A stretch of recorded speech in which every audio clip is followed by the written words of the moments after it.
If I had my way, everything would be so nice. This world would be like Paris. No, it would be a paradise. No one would ever have to say, I'm going to get my wish someday. All one would have to do is say, this is my order, if you may. Welcome to another episode of The School Without Walls. I'm Antonio Hobbs, host and founder of this educational program. We are pre-recorded, therefore I wish to mention the date of this recording, August 22nd, 2012. We also are online everywhere. All you have to do is to have a computer, and we have our email is UAP, about to forget it, uapb.edu, and then you would stroll down to UAPB TV, and then look for The School Without Walls. I'm very pleased today to have as my guest Miss Alexis Skinner, instructor and BO manager. And I understand that the BO stands for business, box office, or the theater. Now, instructor, what do you teach? I teach classes in theater management, in theater history, in theater criticism, as well as focusing on Black drama, and I think that's everything. That's about it. Oral communications courses as well. It seemed that once a student has passed through your teaching, they should be better prepared to communicate, right? Which is very important. I think so. Yeah, Most students come back and say they've learned quite a bit. Through communication. Tell us a little bit about your background before where you were born, and a little bit about your early education. I'm originally from Baltimore, Maryland. My whole family is still there. That's where we're from. And I grew up in a community theater company, the longest continuously running Black community theater company, and that's the Arena Players, Inc. in Baltimore. Is that right? Right there on McCullough Street. It's still going. How young were you when you first started participating? I started in that program. They had a youth program. I started there when I was 7. And I went until I couldn't, and then I taught a summer and continued with my college training. No doubt that had a lot to do with your going into theater and on the college level and graduate Absolutely. level, right? I actually was a psychology major because that's another interest I'm passionate about. And I realized, I think my sophomore year, that I spent an entire year without performing in any official production, and I realized I missed it so much. I became a double major in theater and psychology. Wonderful, wonderful. You know, I encourage students who have the ability to do a double major anyway. Don't you think that's it's wise now, because we live in a very competitive society, so why not during the 4 years you're here get the double major? I tell my students all the time that they have to be prepared to do more than one thing. That is No correct. one's going to hire you to do one job. They want to know that you have many talents and many skills to bring, no matter what area or field you're in. Right. And for the benefit of the parents who were not fortunate to be in our staff meetings, it was brought out yesterday that the grades are not everything, but they're important. You know, and so they're hiring from top down now, A's, B's, and most companies are not even interviewing you if you don't have at least a 3-point. Right. So we want parents to know that, and we want you to encourage your students to study and learn as much as they can. Okay, now back to you. And you finished college where, you say? I went to Temple University in Philadelphia, Pennsylvania, and that's where I finished up my undergrad. Okay, undergrad, and your graduate work? I did my graduate work at Goldsmiths College. It's part of the University of London system in London, England. You've been It's to an London. arts college. Girl, you've been to London. Yes. How about that? That's where I lived. How long were you there? I was there about 2 years. Mm-hmm. I lived there for school, and I interned at a very, very focused theater company that does their work with minority communities I see. in London. Compare the London community atmosphere with your experience in the USA. Is there any similarities, the similarities and the differences? What would you say? I would say that the main similarity is that as new immigrant populations come in, theater companies are looking to connect with them in one of the easiest ways, which is through the arts, and to help give them a sense of home. I see.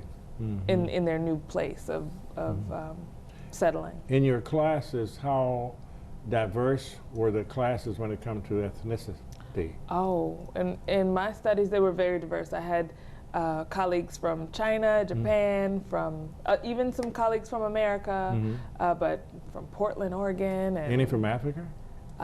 no, I did not have any African students in my cohort, but I had, I think one of my French co-workers, she was focusing on the development of music in the African diaspora, and she looked at a lot of the up-and-coming African artists, Any African Americans in your classes? Yes. Oh, you did have African Americans. There was one other African American female. She's from Portland. And how long were you there? About 2 years. About 2 years. Did you notice any differences in the language? I know the accent is different, but in the words that they use that we don't use. Let's talk a little bit about that. I know a little bit about that. When I first moved back to the States, my family would tease me mercilessly because of things that I forgot I didn't need to translate anymore. Words like loo, which is for restroom. Loo? Okay. Or bin, for the trash can, or till for the cash register, or even things, sometimes I would slip and say tomato. Tomato? Instead of tomato. What about the elevator?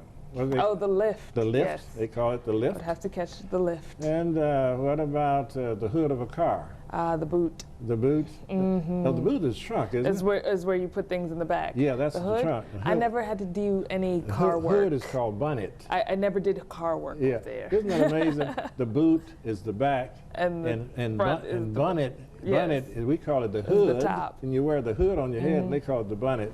We have about another minute in this first segment, and we'll be back in just a few minutes to continue talking a little bit about your experience. I think it's quite educational for the young people to know about your experience in London, and then we're going to talk about your experience here on the campus, your past experience. Great. Okay, back in just a few minutes.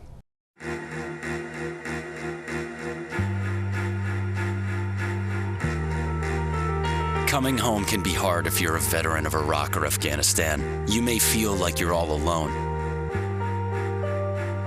But you're not alone. At iava.org, your fellow vets are all around you.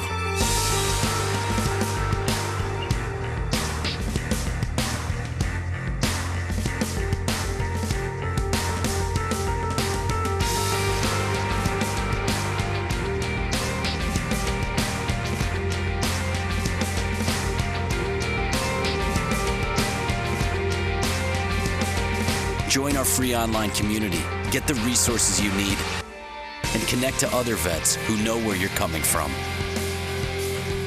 iava.org. We've got your back.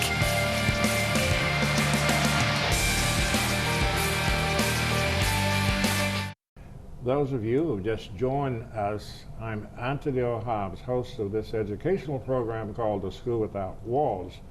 My guest is Miss Alexis Skinner, instructor here at the University of Arkansas at Pine Bluff.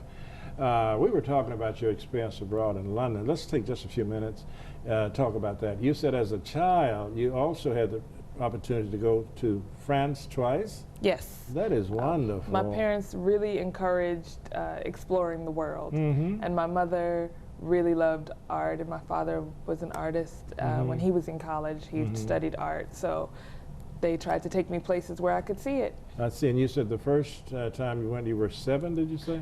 No, I was 14. 14. 13. Right in the 7th grade, I I believe was that's 13, right. Yeah, 7th grade. Did you go alone or with your parents? I actually went with my mother on a tour group with a friend of hers who taught French to high school students, and my French was better than theirs. How about that? And so I would help them when we were going around and navigating the cities that we toured. I imagine your mother taught you French from a child, did she?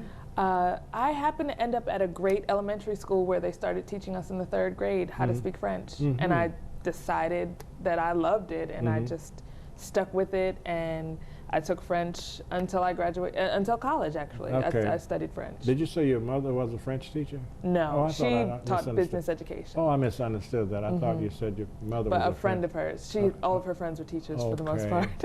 So this one friend was a French teacher. Any other countries that you visit while you were in Europe, other than France?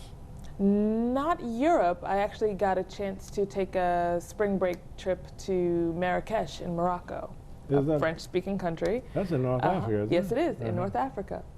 And that was a lovely experience to explore the old culture of the Arabic and Bedouin societies and Tuareg societies. That is very wonderful. All right, let us talk about your experiences here at the university. Just last year, what were some of the things you accomplished last year you'd like to share with us? Last year was a really great year for us here in the theater department. We had some great productions. We did Do Lord Remember Me, a narrative of a slave narrative collection piece that was very powerful.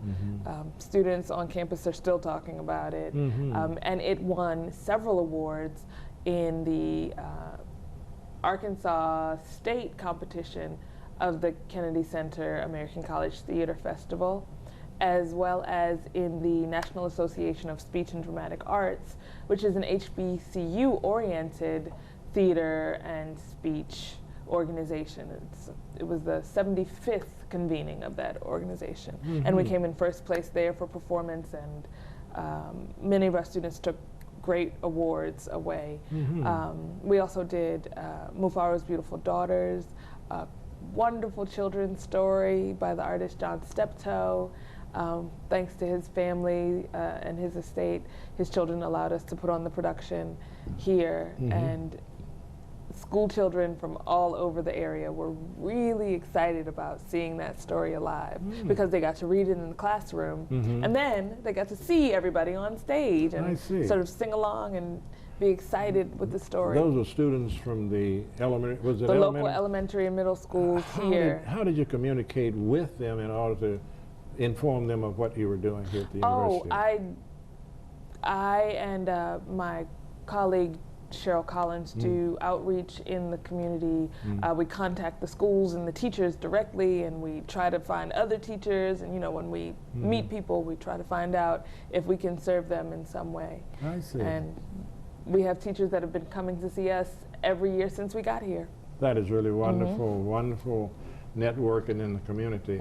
I often wondered, were you connected with the music department when it comes to the singing part of your programs? Do you all teach them to Their sing? schedule is just so rigorous, and so is ours, that our schedules don't really allow us to work together head on.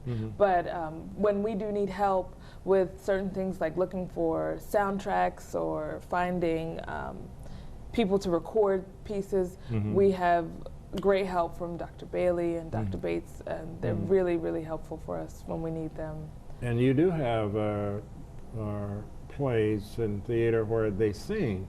They have musical learned, theater. They have learned Yes. to do that, right? Well, our students are actually so talented that some of them come to us fully trained in music, fully trained in dance, fully trained in performance already, so that we just work with them to create the best product. Just direct them, right? We just direct them. That is and wonderful. They are already talented because like in the program I grew up in, we learned dance, we learned music, we learned everything. And so we were fully trained to be what they call the triple threat in theater. How about An that? actor who can sing and dance. That's the most useful tool. And we have 2 students who are actually choreographers as well.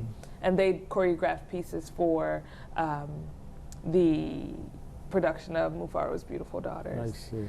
And in the spring, actually, we did a big community outreach program on campus-wide and within the community of Pine Bluff, as well as Little Rock, and we got some friends from Memphis to come visit. We did the August Wilson Symposium. In Little Rock, you carried a play to Little Rock? No, we had some guests from Little Rock come down. The August Wilson Symposium was a part of the National Library Week celebration last spring, and it was a way to introduce to our campus and community the great works of the prolific playwright August Wilson, who wrote 10 plays, one for every decade of the African American experience here in America. What is that the male? What is He the is a male. What is the name again? His name is August Wilson. August Wilson. He passed in 2005, I see. but his body of work is a tremendous gift to African American performers, directors, and anyone interested in the development of Black social history, because he tells the whole story through these universal characters that represent, you know, every man. That is wonderful.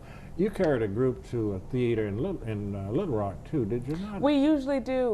We take field trips everywhere. Yeah.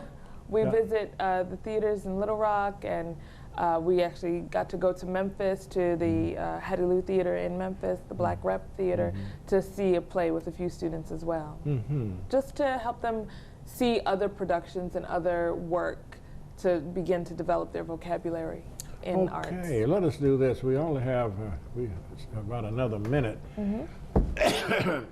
Well, let us start with your summer. You rewrote a play. Tell us a little bit about that. We can't finish, but start with that, please. Oh no, I was commissioned to create a 2-person Little Red Riding Hood by the Hattie Lou Black Repertory Theater in Memphis, Tennessee, by the artistic director Ekundayo Bandele, and I did write it.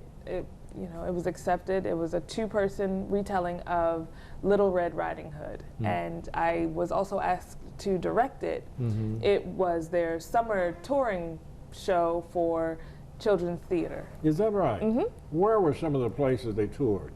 Oh, they went to several museums in Memphis, Tennessee. In Memphis, as well as community centers and to perform for groups.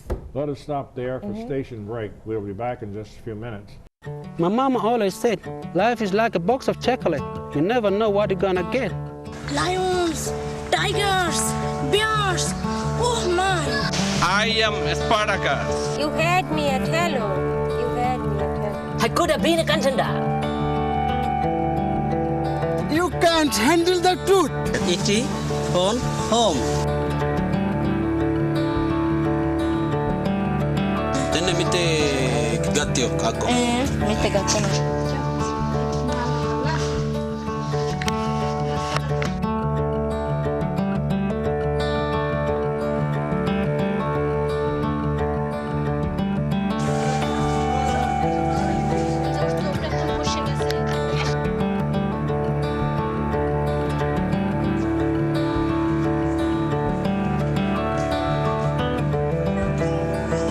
See where the good goes at goodgoes.org. Those of you who've just joined us, I'm Anthony O. Hobbs, host and producer of this educational program called The School Without Walls. My guest is Miss Alexis Skinner, an instructor here at the University of Arkansas, Pine Bluff. You were talking about your summer experience with Little Red Riding Hood, and you, if I'm remembering it correctly, you said you rewrote the story, and you were saying that the Little Red, what was the Little Red? Riding Hood. Riding Hood became the wolf. Yes. Now, how could that be? And did you say that was no Little Red Riding Hood? Tell us about that. Well, I'll tell you.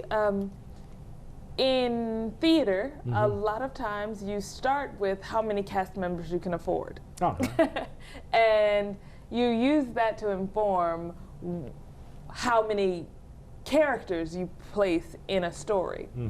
I was given the challenge of a 2-person retelling of Little Red Riding Hood.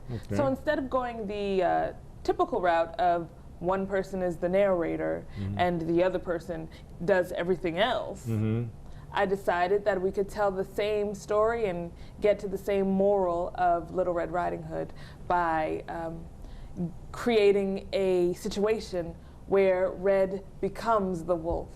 And ultimately, that's because as a writer, I look at the different layers of the story. I look at the action of the story, I look at the moral of the story, or the social output of the story, and then I look at what these actual images mean to us, or the archetypes, if you will. Based on my psychological training, that's actually something that comes easily to me. And so the wolf represents this primal, unsociable, poor, civil, skilled habit that has to be broken.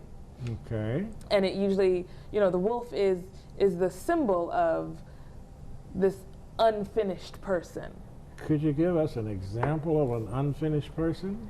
And just of the play. I mean, well, children, you know, children have to learn things like don't take something that's not yours. They're being a wolf say hello when they do to that, people. Right? Right. So the wolf is very poorly behaved, poor manners, poor habits, you know, ravenous, always hungry, looking for something to eat, but not willing to take the time to do it properly. And so in my Little Red Riding Hood, I based it in a cooking studio with a small place just outside of the studio where Red has this transformation into the wolf.